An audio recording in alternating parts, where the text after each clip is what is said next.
Good morning, class. Who brought their A game today?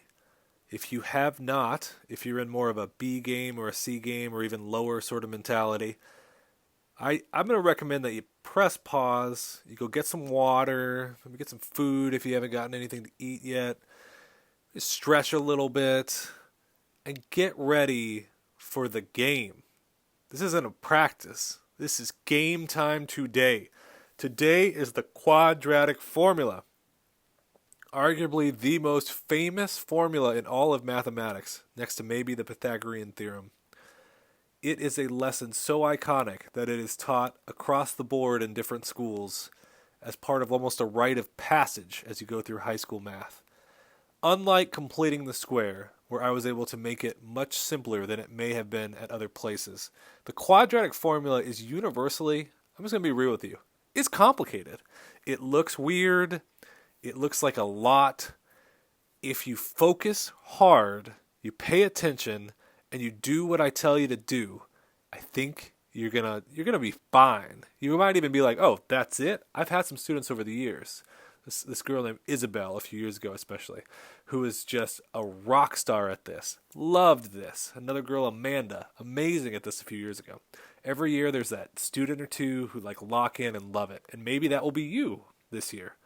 For everybody else, this can be a little tougher. So bring your A game because you're going to need it today. This may be the most complicated assignment we do all year. All right. Before we hit attempt quiz now, or for me it says preview, I want to show you what the quadratic formula is. But before I even do that, let me explain to you why it exists. We did factoring, foiling, we've done lots of stuff this unit, and this is the boss lesson for the whole world. I make the video game analogy all the time. Start simple with the training wheels, work our way up. This is Bowser. This is whatever the villain was at the end of the Zelda games. I never got to play him. This is, I can't think of any other villains or bosses. I don't know. This is the He Who Shall Not Be Named assignment in mathematics. Okay, if we had an assignment like, let's go with this. By assignment, I mean if we had an equation like this, and we wanted to see what two numbers added to 5 and multiplied to 6. We said, oh, that's 5 and 1. So we wrote it like this. And sure enough, those are the same two equations. Blue, red. Same exact spot. Well, that's nice. Isn't it cute that this thing factored perfectly into this form here, and that its zeros were at -5 and they were at -1, always the opposite. Oh, it's so cute. Here's the problem. I'm going to be real with you for a second. Numbers go on forever in both directions. There's an infinite amount of them. And the vast majority of them are not cute. They don't factor easily like this. They're disgusting decimals or fractions that you look at and go, oh my gosh, did you wake up in the morning, decimal or fraction? Because you just not looking so good. We got to figure out how to get those zeros, how to deal with those equations. Because if I change this to even, let's go with 6. Even if it's just a little bit off. Notice how the red and the blue don't perfectly match. Well, now on the red, ooh, that's a nasty decimal. That's a nasty decimal. And that's just because it's rounded. It doesn't look even more nasty.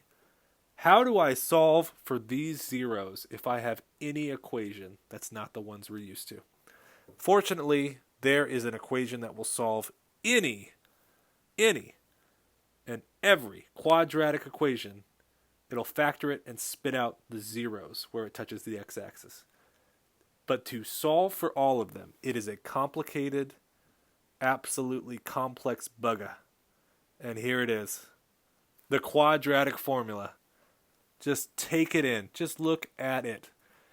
For ax squared plus bx plus c equals 0, the values of x, which are solutions to the equation, are given by x equals, and then the following equation. This is taught often via song. And for you, I'm going to sing it as well. It goes to the tune of Pop Goes the Weasel. And here we go. A 1, a 2, a 3. X is equal to negative b plus or minus the square root of b squared minus 4ac all over 2a. One more time. X is equal to a negative b plus or minus the square root of a b squared minus 4ac all over 2a. A little more modern take. This looks extremely complicated. How often do you see a plus and a minus above each other? What? Super rare. There's a square root. There are letters. There are numbers. It's every algebra person's nightmare. However, take a breath. Remember, I told you at the beginning, you got to bring your A game. You still got that A game? Here's all we have to do. If we could set our equation in this order, where the x squared term's first, then the x term, then our number, and then putting equals 0 at the end, we could simply just put this equation in our Desmos calculator and make sure we plug in wherever it says A, this number in front of x squared, we put it in the spot where it says A. So these two spots. Wherever it is in front of the x, this B number, we just stick that where it says B, here and here. And finally, whatever our C number is, just goes right there. I'm going to walk you through this as I always do, step by step, as much detail as I possibly can. Let's do it. Let's dive right in. Fortunately, right off the bat, there's some good news for you.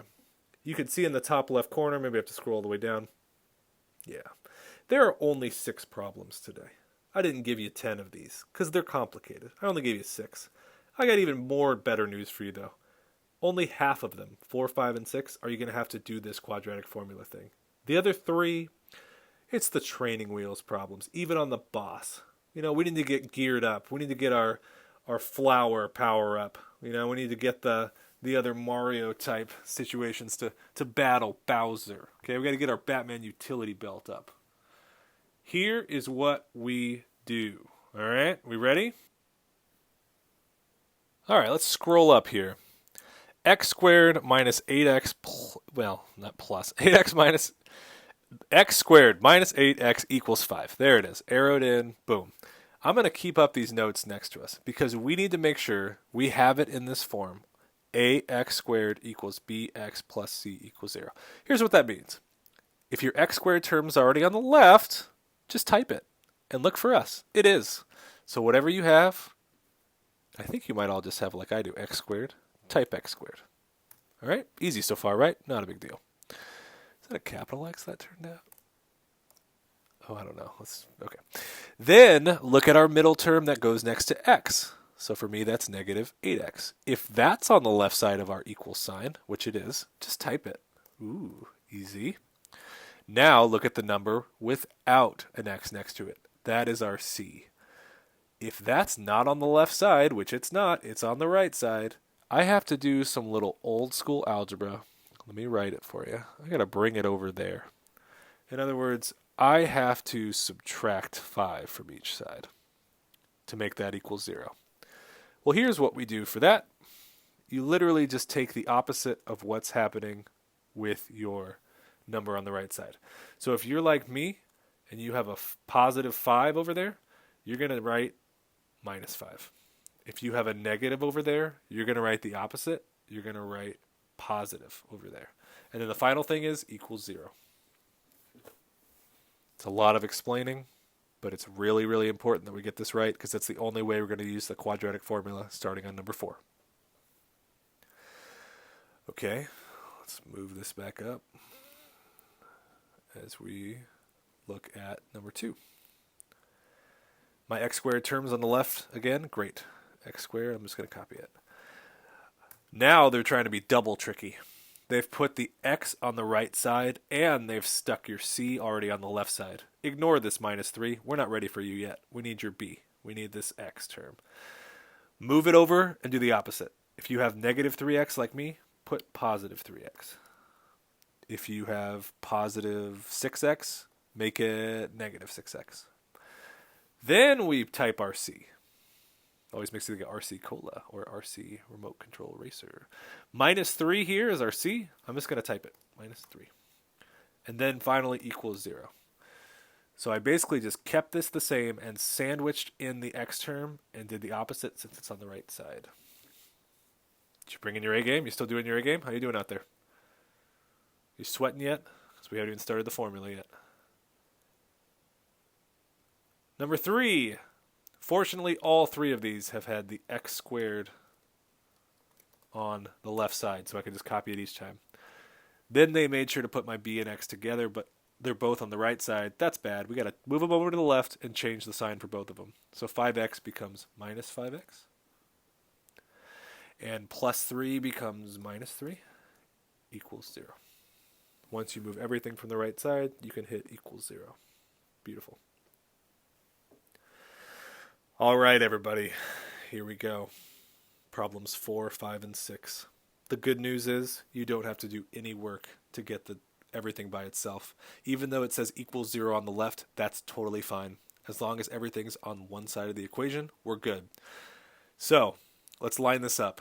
Our number in front of x squared, that's our a. So for me, my a is 5. My b is, right here, 25. My c is 8. And I need to plug it into the quadratic formula. Let's open up Desmos for this. Okay. There it is. I can do all 3 now. Here's what I need to do. I need you to hit a slash because you're going to need a top and a bottom. Then I need you to follow these directions exactly like you see it. X is equal to negative, so put a minus. Then B, everything we plug in, we're going to use parentheses. It says B down here. My B is my second number, A, B, C. B is 25. Okay. Then I follow the directions again. It says plus minus. What this means is we're going to do it twice, once with a plus and once with a minus. The second time's easy. We could just copy and paste the whole thing and just get rid of the plus and put a minus there. But I'm going to start with a plus. Then we need to do the square root. Can you locate the square root symbol on your screen? Down here, it's right there. Click that. Then I need to put the same exact number I just typed in because, again, look, B, B.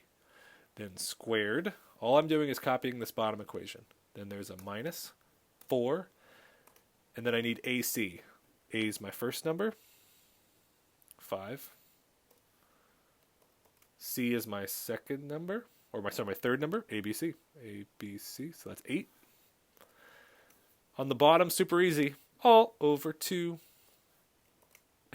You'll notice that every single time I plug in a number, I use parentheses. That's because of the negatives. And you'll notice that your A matches this A right here. And that C's by itself, and the 25's match. This is 1/2 of my answers. How you doing out there? Still got it the A game? I'm going to copy and paste this equation down here. It's totally up to you. Whether you want to just replace your plus and do it as 2 separate ones, but I want to see side by side. Once I copy and paste, I'm just going to get rid of this plus sign and put a minus sign.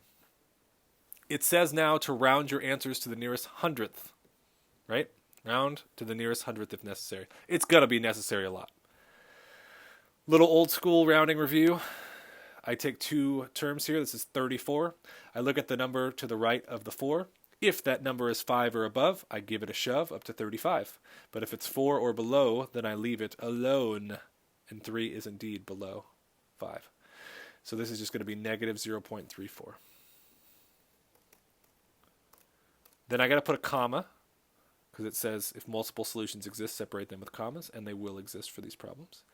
And then negative 4.65, I look to the number to the right of the 5. Is that 5 or above? Yes, 6 is greater than 5.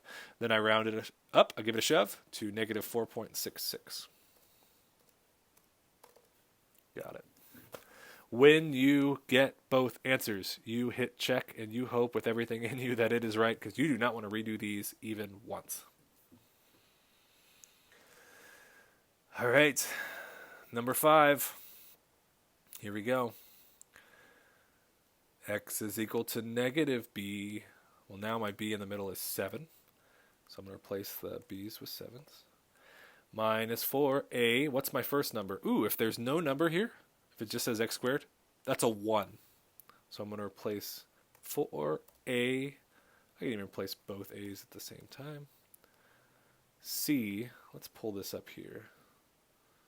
There we go. C is my last number. That is -4 all over 2a.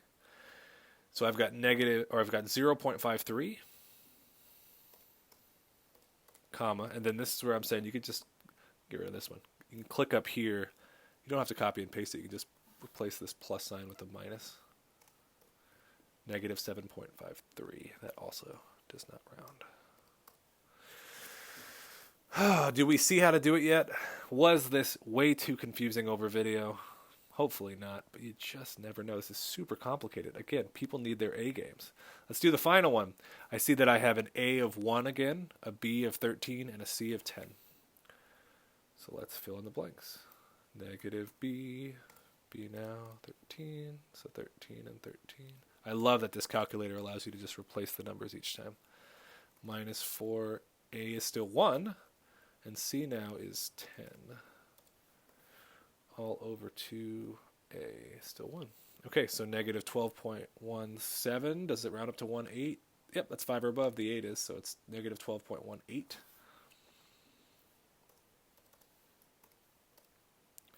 Comma, and then I just replace this. Oh, it's a minus already. Ooh, I did the minus first. Let's see if that works. I think it should. Only one way to find out. This is why I'm the perfect guinea pig for all you guys. 0.82, because of the 1. That's 4 below, so we leave it alone. Please work, please work, please work. Yes! So you can write it in any order, whether you do the plus or the minus first. Wow, wow, wow, wow. Did you give up? Did you give up? Or did you make it through? Are you still listening to this video because you finished all 6 problems? If so, give yourself a high five. Get yourself some amazing food. Go take a break. Go get your reward of some kind for yourself. You have earned it today. You have conquered the biggest beast, the hardest boss that we will do all year. Quadratic Formula. Are you a master now? I hope you are. And if so, just go you. I'm so proud of you. And you have so much to be proud of as well. Best wishes on your day. This has been a very complicated, but hopefully somewhat enjoyable lesson on the Quadratic Formula. Laters on the Minjay.